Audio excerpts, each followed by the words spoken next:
Hello hello hello hello అందరికీ నమస్కారం. ఒక నాయకుడు ఒక భావితరం కోసం, భావితరాల కోసం, వాళ్ళ యొక్క భవిష్యత్ కోసం, భవిష్యత్తులో వాళ్ళ యొక్క ఆరోగ్య సేవల గురించి ఆలోచించినప్పుడు ఒక చక్కటి టెరిషరీ కేర్ సర్వీసెస్ని ఎక్కడో ఈ రాష్ట్రంలో ఉన్న వాళ్ళు ఇంకో రాష్ట్రం మీద డిపెండ్ అవ్వాల్సినటువంటి అవసరం లేదు.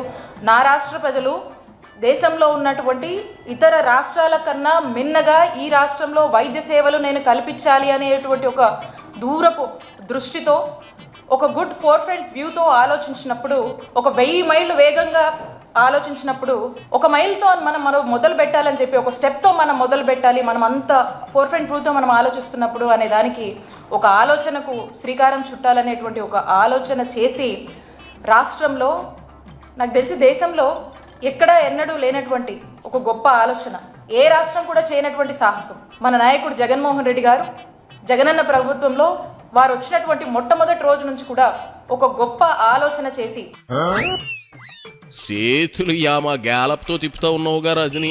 ఏంది జగన్ రెడ్డి గోప నాయకుడా?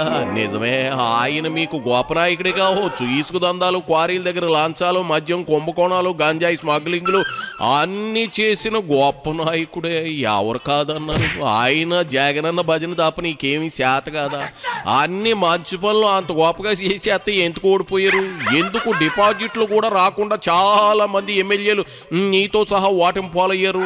ముందు మీరు చెయ్యాల్సింది భజన కాదు, నిద్ర లేవాలి.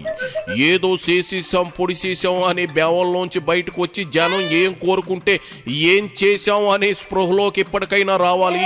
ఏదో వచ్చే ఏడాదిలోని ఎన్నికలు ఉన్నట్లు మీ బాసు అదే తీరున మాట్లాడుతూ ఉన్నాడు, మీరు అదే తీరున గగ్గోలెడతా ఉన్నారు.